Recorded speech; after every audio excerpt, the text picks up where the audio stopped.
Bom dia, estamos no ar com o programa 30 Minutos, 32000915, 32090015, pode participar pelo telefone e ainda pelo Twitter, 30_minutos. E o tema do nosso programa, Magistratura e Poder Judiciário. O meu convidado, Dr. Ivanir César Ireno Júnior, mestre em Direito Constitucional, juiz federal e vice-presidente da AJUF, Associação dos Juízes Federais do Brasil. Ele foi delegado de polícia, promotor de justiça e presidente da Associação de Juízes Federais de Minas Gerais. Doutor Ivanir, muito obrigado por sua participação. Bom dia. Bom dia, Lincoln. É um prazer para a AJUF e para mim em especial estar participando do programa 30 Minutos, um programa que já está há 13 anos no ar, levando informação, entretenimento, cultura e debate, fomentando o debate de grandes temas na sociedade mineira. O que representa para a magistratura mineira ter um vice-presidente da AJUF lá em Brasília? É muito importante porque a AJUF é a principal entidade de classe da magistratura federal, a entidade nacional representativa da magistratura federal, que é uma magistratura hoje para quem estão delegados os grandes temas nacionais, os grandes temas envolvendo previdência, envolvendo direitos humanos.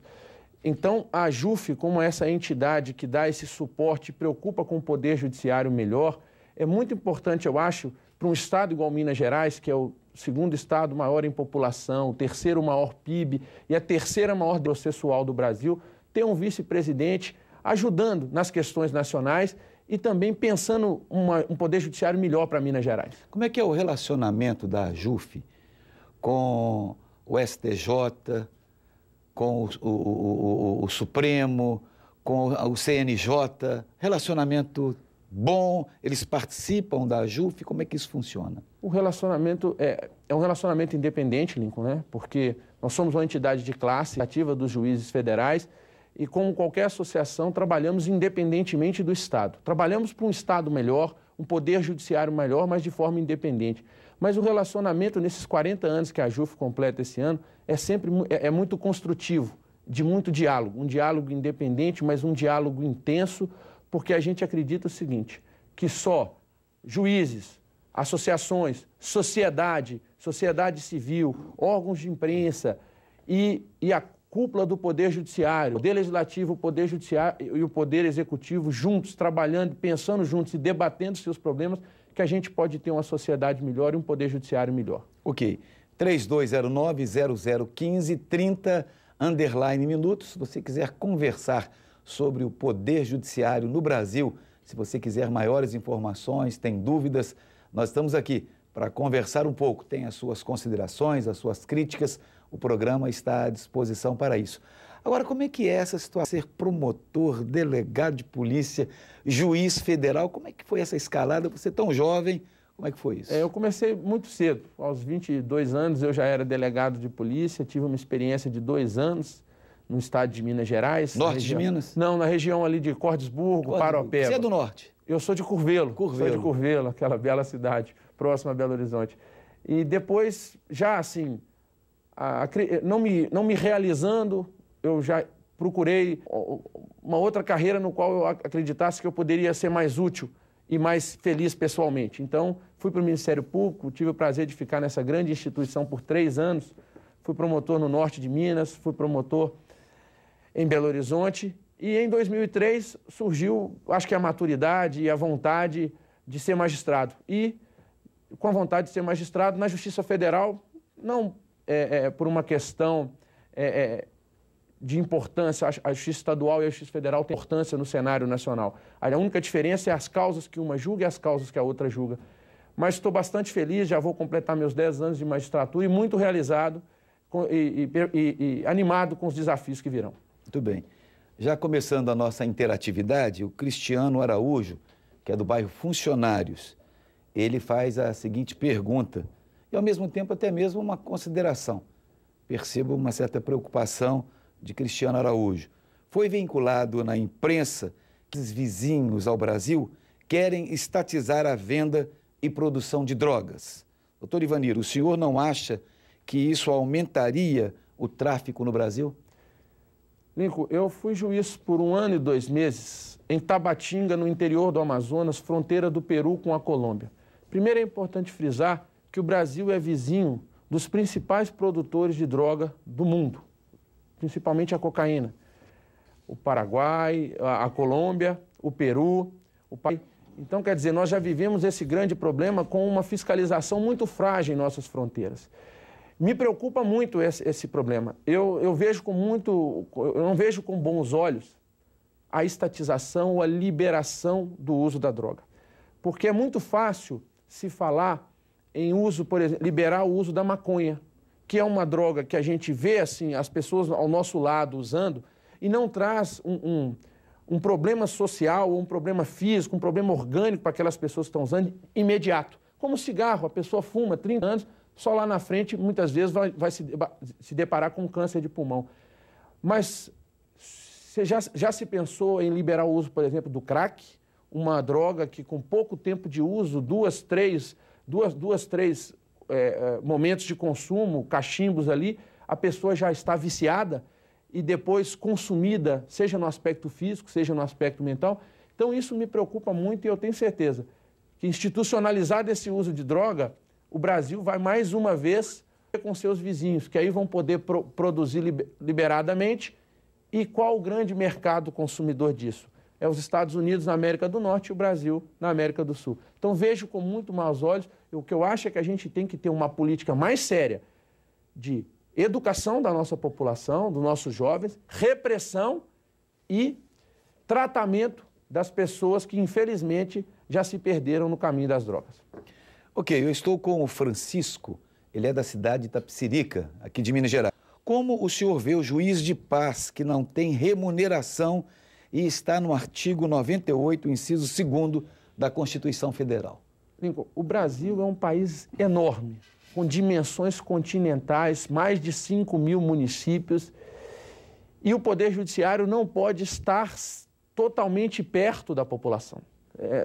Nós já temos muitas comarcas, Minas nós temos quase 300 comarcas, a Justiça Federal Mineira já está em 27 cidades, mas 53 municípios, a gente sabe que a justiça ainda está um pouco distante do cidadão e precisa se aproximar mais.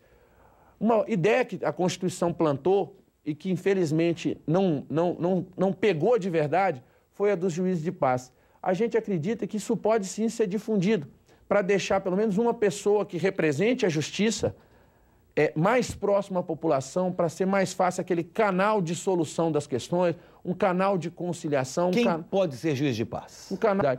Não, qualquer pessoa de bem ali, indicada, não tem muitos requisitos. E quanto à questão que o ouvinte perguntou da remuneração, a gente acredita que qualquer pessoa que preste um serviço tem que ter remuneração. É claro. A remuneração é uma questão de valorização, de engajamento. A gente tem que parar com essa história de que se tem que prestar serviço público gratuito. O serviço público tem que angariar os melhores quadros. E só se angaria os melhores quadros prestação, dando estrutura de trabalho. Há quem pense que o serviço público, não sendo remunerado, vai resolver uma série de questões. Pelo contrário, pode fomentar a corrupção. É muito pior. Sem dúvida. Quais são as matérias de competência dos juízes federais? Hoje, a principal matéria de competência dos juízes federais que alcança, assim, que compõe o nosso maior número de processos são as previdenciárias, com os quais a gente tem um carinho muito grande, são as que envolvendo as disputas contra o INSS, aposentadorias, pensões por morte, benefício assistencial ao idoso, benefício ao deficiente. Então, são as questões previdenciárias. Em segundo lugar, as discussões sobre tributos federais. Então, se você precisa discutir na Justiça, imposto de renda, IPI, é na Justiça Federal. As questões envolvendo servidores públicos federais, servidores da União, da Universidade Federal de Minas Gerais, da Caixa Econômica Federal, também batem as portas da Justiça. As questões envolvendo a Caixa Econômica Federal, por exemplo, quem sofreu algum problema com alguns bancos privados, vai na Justiça Estadual, mas a Caixa Econômica Federal é na Justiça Federal. É por isso que o governo federal tem uma dificuldade muito grande na aprovação de determinadas matérias que têm a ver com essa competência, né? Que não quer pagar. Às vezes é o seguinte, a gente acha que a estrutura da Justiça Federal no Brasil ainda é muito embrionária. Ano passado, a Justiça Federal pagou, as condenações judiciais na Justiça Federal previdenciárias totalizaram 12 bilhões de reais. Então foram 12 bilhões de reais que a Justiça obrigou a União a pagar às pessoas, aos beneficiários do INSS. E esse valor poderia ser muito maior se a gente tivesse, principalmente na segunda instância da Justiça Federal, uma estrutura melhor. Ok. Eu estou com a Marcelina. Marcelina é lá do norte de Minas, eu falei no norte, né? Ela é de Januário. E ela faz a seguinte pergunta. Recebi durante 12 anos o auxílio-doença e este ano cessou em abril. Entrei com recurso e não tenho nenhum laudo. Será que o INSS vai me pagar? Aqui não há reumatologista para levar o laudo. O que eu devo fazer? Olha, ela tem que tentar pelas vias administrativas, que é o recurso para o próprio Conselho de Recursos da Previdência, e não sendo possível, ela deve procurar ou a Justiça Estadual de Januária ou a Justiça Federal de Montes Claros, na qual eu atuo. Eu hoje sou juiz, além de vice-presidente da JUF, sou juiz em Montes Claros. E lá, a gente tem especialistas, a Justiça, negado pelo INSS, ela pode bater as portas da Justiça, ela vai fazer uma perícia com um médico da Justiça e não do INSS, e lá em Montes Claros nós temos todas as especialidades, os processos têm tramitado com uma rapidez cada dia maior, e eu indico para a sua ouvinte, busque os recursos no próprio INSS, se não, que ou ela procure a Justiça Estadual em Januária ou vá até Montes Claros, porque certamente ela terá uma solução rápida e o caso dela será analisado por um médico da Justiça credenciado e especialista nas questões reumatológicas. A JUF está fazendo uma campanha, Juiz Valorizado, Justiça Completa. Como é que isso aí funciona e por quê? É muito importante. Como a gente estava dizendo, o serviço público precisa reunir os melhores quadros. Os servidores públicos têm que ser valorizados, porque eles prestam serviços essenciais à população. Então, essa campanha é uma campanha de valorização do juiz de primeira instância, de valorização das decisões do juiz de primeira instância, porque a gente na JUF e as associações de magistrados acreditam o seguinte, que o juiz de primeira instância é aquele que está mais perto da população e dos problemas da população, que mais conhece a população. Então, a gente quer mostrar aos tribunais que eles precisam valorizar mais a justiça de primeira instância e diminuir a quantidade de recursos, fazer acelerar esse processo, levar a justiça à população com mais estrutura. Então, a gente acredita o seguinte, que um juiz mais valorizado, um juiz mais motivado, um juiz protegido, que agora, o Congresso aprovou a nossa lei de segurança, a gente acredita que tem um serviço melhor ainda a prestar à população. A gente sabe que o nosso serviço ainda tem deficiência, a gente não presta o serviço que a população brasileira merece. Está caminhando a passos largos nesse caminho e, sem dúvida, um juiz valorizado é um juiz que vai prestar uma jurisdição mais rápida e eficiente. Ok, eu estou com a Vânia, aqui do bairro São Cristóvão. Parabéns pelo programa de hoje. A matéria está excelente. Obrigado, Vânia. Obrigado também, doutor Ivanir. Marcelo Mascarenhas, ele é da cidade de Uberlândia, Minas Gerais. Estão fazendo muito comércio nas emissoras de televisão sobre religião e estão tomando dinheiro do povo. Isso não dá consequência? Essa questão da religião, a gente tem que entender, que o Brasil é um país laico, que professa a liberdade de religião. E hoje a televisão, as redes sociais, são formas legítimas de difundir, seja conhecimento, de difundir informação, esporte, cultura e também religião. Então a gente tem que compreender bem isso e, claro, cada pessoa, pela sua ciência, tem que professar a fé que ela acredita que deve professar e participar, inclusive financeiramente, do sustento da sua igreja, da forma que ela acredita. Então, o Brasil sendo um país laico, o judiciário também compreende isso, e nas questões de religião se deve respeitar ao máximo, porque, infelizmente, a gente já teve problemas de não se poder professar a religião que em alguns países do mundo isso ainda existe. Graças a Deus, o Brasil é um país livre, onde as pessoas podem fazer a escolha, e natural do que se participar da sua igreja, inclusive participar com o custeio das despesas dessa igreja. Agora, quanto aos limites, quanto à participação, eu acho que o mais importante e o principal, o primordial, é que cada fiel, cada pessoa cuide e tenha consciência do tanto que ele deve e cabe a gente informar, esclarecer que nada disso é obrigatório. A questão vai por disponibilidade e por fé. Muito bem. O Flávio Marques, pelo Twitter. A Justiça do Trabalho, como órgão federal, também é representada pela AJUF? Não. A AJUF é a Associação dos Juízes Federais do Brasil. Então, a AJUF só representa os juízes federais. Os juízes do trabalho, como os juízes federais, são os juízes da União, mas são juízes do trabalho e são representados por uma grande e bela associação chamada ANAMATRA, Associação Nacional dos Juízes do Trabalho. Então, nós também temos na Justiça da União os juízes militares da União, que são representados pelo e a gente tem diversas ações em conjunto, porque somos juízes da União. Temos o mesmo sistema de carreira, mas a Justiça Federal é uma carreira à parte representada exclusivamente pela AJUF.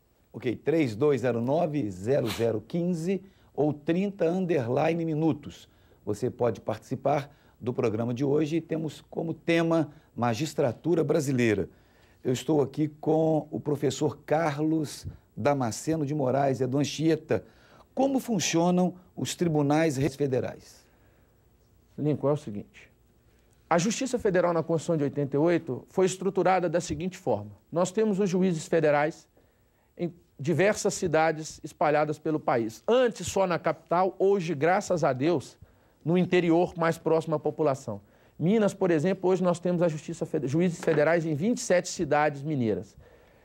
No entanto, nós só temos 5 tribunais federais. Diferente dos tribunais estaduais, que cada justiça estadual tem o seu tribunal tal do estado, nós só temos 5 tribunais regionais federais.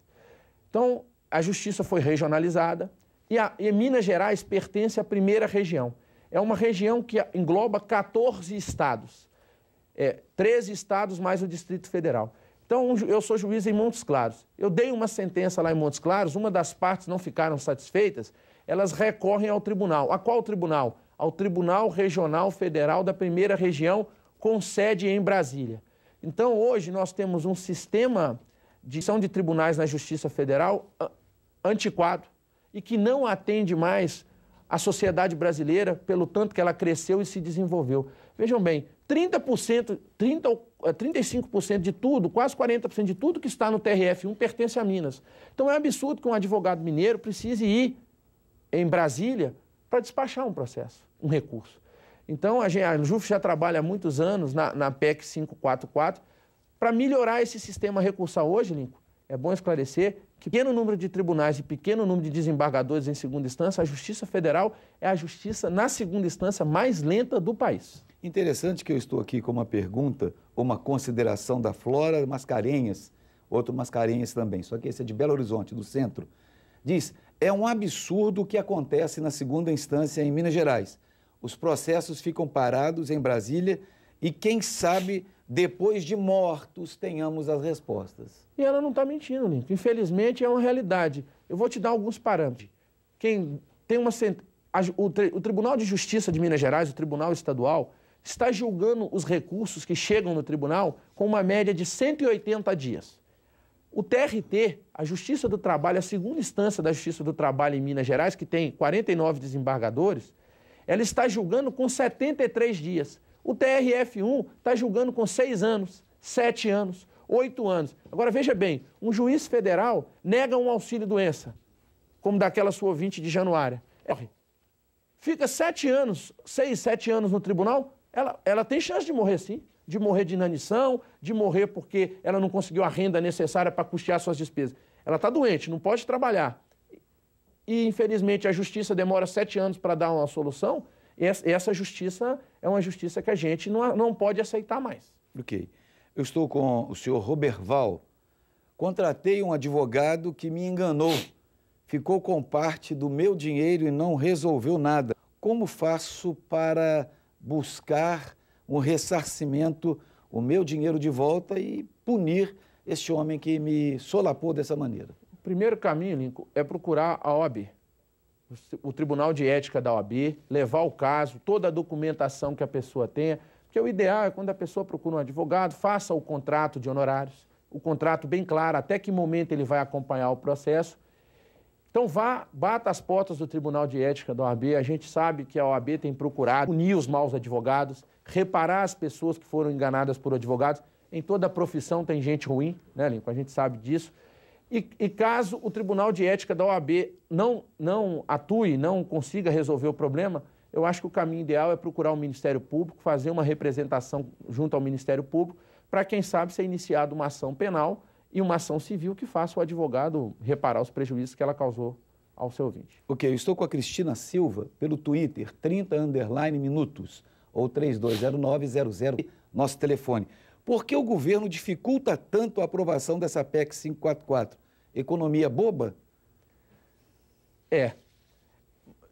A gente sabe o seguinte também, né? A PEC tem algumas resistências no próprio Poder Judiciário. Existe uma fogueira de vaidades, às vezes não se quer desmembrar tribunais, quer ficar com tribunais concentrados em Brasília, porque interessa. E já pelo governo federal, a questão é econômica, mas a economia mais mal feita que se viu. Primeiro porque a Justiça Federal, Lincoln, ela é superavitária. Em 2010, nós gastamos 8 bilhões de reais e arrecadamos em ações judiciais 10 bilhões de reais. Então, a questão é financeira. Só que é o seguinte, no serviço público, o serviço público não é obrigado a dar lucro. O que a gente tem que fazer no serviço público é prestar um bom serviço à população. Então, nesse caso, o apelo econômico que o governo tem trazido é infelizmente na população de muitos estados, em especial de Minas Gerais. Ok, eu estou entrevistando hoje, para quem chegou aqui no final do programa, Dr. Ivanir César Ireno Júnior. Ele é vice-presidente nacional da AJUF, Associação dos Juízes Federais do Brasil. E nós teremos 2 programas, muitas perguntas aqui sem respostas.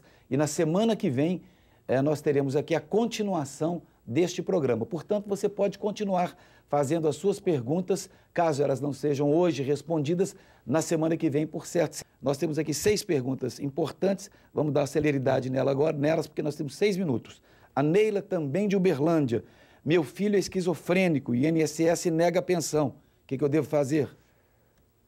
É o seguinte, certamente, se seu filho não for um trabalhador, for até um menor, para esses casos existe um chamado benefício assistencial ao deficiente. Provado que ele é deficiente, não tem condições de trabalhar, ele faz jus a esse benefício. No entanto, a lei impõe uma condição.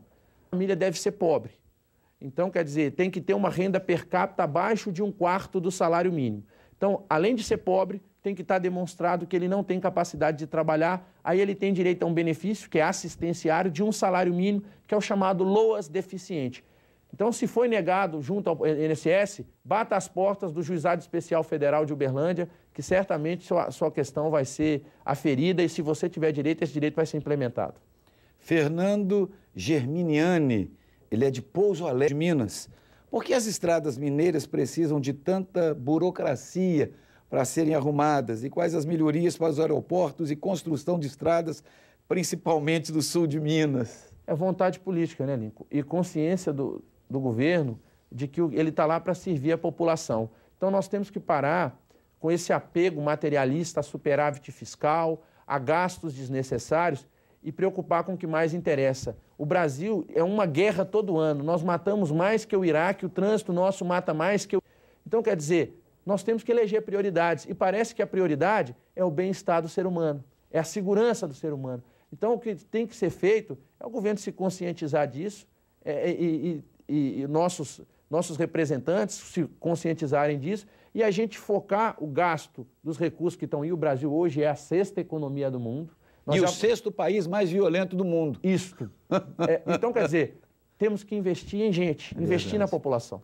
E por falar nisso, lamentável ainda o governo federal, não ter sensibilizado com a greve dos professores universitários. É um absurdo. Aqui em Minas Gerais, quando aconteceu o problema com os professores aqui da rede estadual, o pessoal saiu às ruas, vaiaram o governador, fizeram um monte de coisa. Vão lá vaiar Dilma Rousseff agora, os mesmos que fizeram isso.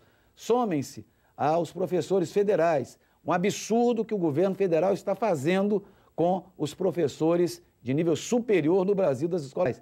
Tem que se ajustar isso aí. Professor não pode continuar sendo tratado da maneira que está sendo tratado. Claro, Minas Gerais, os professores precisam de reajuste, também em toda a área federal brasileira, os professores precisam de reajuste. Tereza do Anchieta, como fica a situação dos funcionários públicos seletistas que recebem bem menos que os estatutários no serviço público e que exercem as mesmas funções, recebem até 30% do valor dos estatutários? Isso aí, o ideal era que a gente disse essa diferenciação de regime jurídico, separar estatutários e seletistas. Ou o serviço público devia ter só um tipo de servidor, ou só estatutário ou só seletista. Mas qualquer diferenciação para o exercício da mesma função não é acolhida pela nossa legislação. Temos que procurar uma solução, seja política, seja jurídica, para essa situação. Nós falando aqui de morte, que as pessoas acabam morrendo e não tendo solução, a Maria Geralda, do bairro Boa Vista, aqui em Belo Horizonte, tem uma causa na justiça desde 2007. Terreno que comprei está enrolado. Meu esposo faleceu e quero resolver essa situação. O que eu devo fazer? Hoje, eu não sei qual das justiças que está, mas a primeira coisa é que o advogado seja o mais diligente possível e trabalhe junto ao juiz da causa para o processo ganhar celeridade. Se isso não for possível, já vendo aí que não é possível essa demora de 5 anos como já está, que ela procure a ouvidoria dos tribunais, denuncie nas ouvidorias do tribunal a lentidão do processo e junto ao CNJ, porque certamente hoje nós temos órgãos correcionais, nós temos órgãos de fiscalização que têm trabalhado nisso. Olha, nós temos muitas perguntas aqui. Doutor Francisco de Nanuque, Heloísa de Uberlândia, Rayane Ferreira de Contagem, Elias, bairro Providência, Lindolfo, Santa Amélia, Sebastião Vila Clores. Temos aqui doutora Ângela Dolabella do Gutierrez, Tércio Diniz do Santo Agostinho, Maria de Freitas de Juiz de Fora. Nós vamos responder essas perguntas no próximo programa da semana que vem. Nem trocaremos de roupa, continuaremos aqui no estúdio para darmos celeridade. Então, nós estamos encerrando a primeira parte do nosso programa de hoje, tratando de magistratura. Você ainda tem aí 5 ou 10 minutos que você pode continuar ligando.